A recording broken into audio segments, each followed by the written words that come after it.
তো বন্ধুরা এটা হলো Realme C61 যেটা তারা 14,999 টাকায় দেশের বাজারে অফিসিয়ালি লঞ্চ করেছে 628GB ভ্যারিয়েন্টের সাথে। এবং বন্ধুরা মজার বিষয় হচ্ছে এর 6GB র্যামের সাথে আরও 6GB এক্সটেন্ডেবল আপনারা যোগ করে নিতে পারবেন, যেটা আসলে খুব একটা বেশি কাজের না, যেটা আপনারা সকলেই জানেন। হ্যালো বন্ধুরা, কেমন আছেন আপনারা? তো বন্ধুরা আজকের এই ভিডিওতে আমরা এই মোবাইল ফোনটি সম্পর্কে বিস্তারিত জানবো। তো প্রথমে আমরা এর আনবক্সিং দিয়ে শুরু করি। তো এই ফোনটির বক্সের ভিতরে আপনারা পেয়ে যাবেন কিছু ডকুমেন্টেশন, সিম ইজেক্টর পিন, একটি ব্যাক কভার, তার সাথে পেয়ে যাবেন একটি 15 ওয়াটের চার্জিং অ্যাডাপ্টার এবং টাইপ সি কেবল, এবং পেয়ে যাবেন কাঙ্ক্ষিত মোবাইল ফোনটি। তো বন্ধুরা এই মোবাইল ফোনটি রিয়েলমি মোট দুটো কালারে লঞ্চ করেছে, একটি হলো স্পার্কের গোল্ড এবং আরেকটি হলো ড্রাগ গ্রিন। তো এই ফোনটির ডিজাইন নিয়ে বলার কিছু নেই, যেটা আপনারা সকলেই দেখতে পাচ্ছেন যে এখানে আইফোনের কপি করে তারা ডিজাইন করেছে। তো রিয়েলমির বেশিরভাগ মোবাইল ফোনেই আমরা বর্তমান সময়ে এরকম ডিজাইন দেখতে পাচ্ছি 22 সেগমেন্টের ভিতরে। তো আমার মতে এর থেকে একটু ইউনিক ডিজাইন রিয়েলমিকে করা উচিত। তো অনেকের কাছে এই ডিজাইনটি ভালো লাগে এবং অনেকের কাছে বর্তমান সময়ে এসে এই ডিজাইনটি আস্তে আস্তে খারাপ লাগতে শুরু করে দিয়েছে।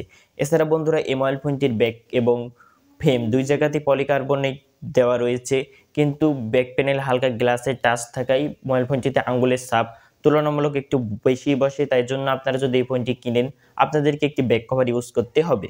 এছাড়া যদি আপনারা এর ব্যাক প্যানেলের দিকে একবার লক্ষ্য করেন তাহলে এখানে দেখতে পাবেন যে এখানে কিছু স্পেশাল প্যাটার্ন দেওয়া রয়েছে। এছাড়া এর বিল্ড কোয়ালিটি খুবই শক্তপোক্ত। এই ফোনটি যেমনটা আমরা ইউটিউবে নানান ধরনের ভিডিওতে দেখতে পাচ্ছি যে এই ফোনটি অনেক শক্তপোক্ত।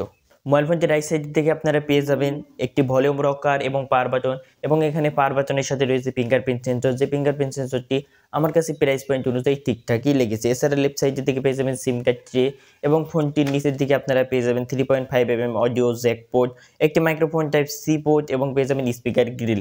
কিন্তু মোবাইল ফোনটির উপরের দিকে কোনো কিছু দেওয়া নেই। তো আপনারা এখানে পেয়ে যাবেন একটি single bottom fibre ring speaker. এর সাউন্ড কোয়ালিটি বাজেট পয়েন্ট থেকে আমরা ঠিকঠাকই বলতে পারি। 6.74 ইঞ্চির এই ফোনটির ওয়েট হলো 187 গ্রাম এবং থিকনেস হলো 7.8mm। তো মোবাইল ফোনটি হাতে নিয়ে কমফর্ট ফিল করবেন, খুব একটা বেশি ভারী বোধ আপনাদের কাছে মনে হবে না।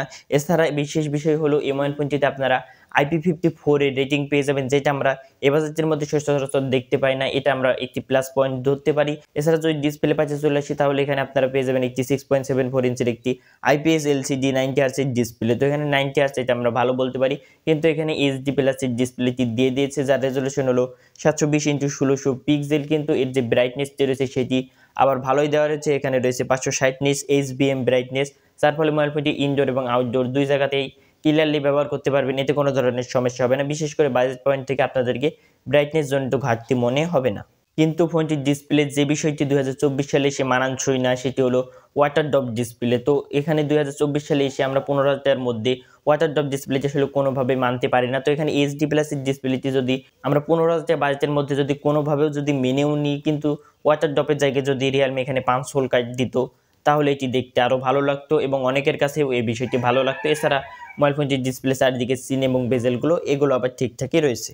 এই ফোনটিতে আপনারা পেয়ে যাবেন ইউনিএসওসি টাইগার T612 এই প্রসেসরটি, সেটা হলো 12nm বেস একটি প্রসেসর। তো এখানে বেশ একটি পুরাতন প্রসেসর দিয়ে দিয়েছে রিয়েলমি। তো আমরা এই প্রসেসরটি কার সাথে কম্পেয়ার করতে পারি? এটা আমরা কম্পেয়ার করতে মিডিয়াটেক হিলিও G85 এর থেকে, কিন্তু এটা মিডিয়াটেক হিলিও G85 এর থেকেও কিছুটা পিছিয়ে রয়েছে। তো এখানে এর থেকে আরেকটু ভালো প্রসেসর দেওয়া উচিত হলো, যেমন কমপক্ষে হলেও যদি এখানে মিডিয়াটেক হিলিও G88 প্রসেসর দিত তখন আমরা এটিকে আবার ভালো দিক বলতে পারতাম। তো এই প্রসেসর দিয়ে এই ফোনটির আন্তর্জাতিক স্কোর অ্যারাউন্ড 2,57,000-এর আশেপাশে আসে।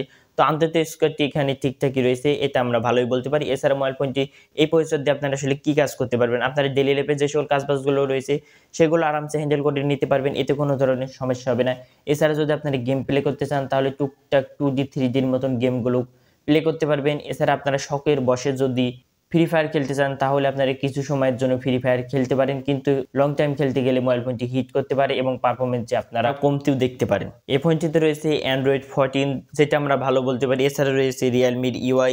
এই ফোনটির র্যামের টাইপ হলো LPDDR4, স্টোরেজ টাইপ হলো UFS 2.2। ফোনটির যে ক্যামেরা নিয়ে চলে আসি তাহলে এখানে রয়েছে back panel dual camera setup. Main camera হলো 50 মেগাপিক্সেলের, তার সাথে রয়েছে 0.08 মেগাপিক্সেলের একটি অক্সিলারি লেন্স, এবং এই ফোনটির ব্যাক প্যানেল দিয়ে সর্বোচ্চ 1080p 30 fps ভিডিও শুটিং করা যাবে, কিন্তু ভিডিও শুটিং এর ক্ষেত্রে কোনো প্রকার স্টেবিলাইজেশন নেই। এছাড়া যদি ইমেজ কোয়ালিটি নিয়ে বলতে যাই, যখন ভালো লাইট পাওয়া যায় তখন ফোনটি দিয়ে ভালো পরিমাণে ছবি উঠে। এছাড়া ফোনটি থেকে তোলা ছবিগুলোর কালার অ্যাকুরেসি ঠিকঠাকই রয়েছে, দেখতে ভালো লাগতো। রিয়ার ক্যামেরার ছবিগুলো আমরা ঠিকঠাকই বলতে পারি, কিন্তু সেলফি দিক দিয়ে অনেকের কাছে খারাপ লাগবে। সেলফিতে রয়েছে শুধুমাত্র 5 মেগাপিক্সেল সেলফি ক্যামেরা। তো এখানে আমার মতে এ বাজেটের মধ্যে কমপক্ষে হলো 8 মেগাপিক্সেল ক্যামেরা তাদেরকে দেওয়া উচিত ছিল। তো 5 মেগাপিক্সেলটি এটি অনেকই কম হয়ে গেছে, এটা আমার কাছে মনে হয়েছে। তো আপনার কাছে কি মনে হয়েছে অবশ্যই কমেন্ট করে জানাবেন। এছাড়া ফোনটির ব্যাটারিতে আপনারা পেয়ে যাবেন 5000 এমএএচ ব্যাটারি, যেটা আবার স্ট্যান্ডার্ড ব্যাটারি, কিন্তু এখানে চার্জিং সাপোর্টটা খুবই কম দেওয়া রয়েছে। এখানে দেওয়া রয়েছে শুধুমাত্র 15 ওয়াটের চার্জিং সাপোর্ট। তো এখানে যদি কমপক্ষেও যদি তারা 18 ওয়াটের দিয়ে দিত, তখন আবার আমরা ঠিকঠাক বলতে পারতাম। চার্জার দিয়ে চার্জ হতে অনেক বেশি সময় লাগে, অ্যারাউন্ড 2 ঘন্টার আশেপাশে সময় লাগে। এটা অনেকের কাছে একটি প্যারাদায়ক বিষয় মনে হতে পারে। এছাড়া কানেক্টিভিটির জন্য আপনারা পেয়ে যাবেন ওয়াইফাই ডুয়েল ব্যান্ড, ব্লুটুথ 5.0 এবং আপনারা এখানে এনএফসি সাপোর্ট পাবেন না। তো এখানে সর্বশেষে রিয়েলমি ফোনটি নিয়ে যদি বলতে চাই, তাহলে ফোনটির কিছু কিছু কমতি রয়েছে এই বাজেটের মধ্যে, যেমন 5 মেগাপিক্সেলের selfie camera, water drop display এবং 15 ওয়াটের চার্জিং সাপোর্ট। এই সকল বিষয়গুলো যদি একটু পুষিয়ে দেওয়া হতো, তখন এই ফোনটি বাজেট পয়েন্ট থেকে আমরা রিকমেন্ড বা একটি ভালো বলতে পারতাম। কিন্তু এই ফোনটি এই সকল দিক দিয়ে পিছিয়ে রয়েছে। তো আপনার যদি 15,000 মধ্যে যে একটি ফোন কিনতে চান, তাহলে আমার মতে এর থেকে ভালো ভালো অপশন রয়েছে। এছাড়া এই ফোনটি যারা কিনতে চান, এই ফোনটি আসলে কারা কিনবে, যারা একটি শক্তপোক্ত মোবাইল ফোন চাচ্ছেন, তারা ইচ্ছা করলে এই মোবাইল ফোনটি কিনতে পারেন। তো বন্ধুরা, এই ছিল মূলত ভিডিওটি। তো এই ফোনটি সম্পর্কে আপনাদের মতামত বা আপনাদের কি মনে হচ্ছে, এটা আমাদের কমেন্ট বক্সে আপনারা জানাতে পারেন, সেগুলো আমরা দেখব। তো এরকম ভিডিও প্রতিনিয়ত দেখতে আমাদের চ্যানেলটি সাবস্ক্রাইব করে আমাদের পাশে থাকতে পারেন। দেখা হচ্ছে পরবর্তী কোনো ভিডিওতে। ততক্ষণ মধ্যে ভালো থাকবেন, সুস্থ থাকবেন। আল্লাহ হাফেজ।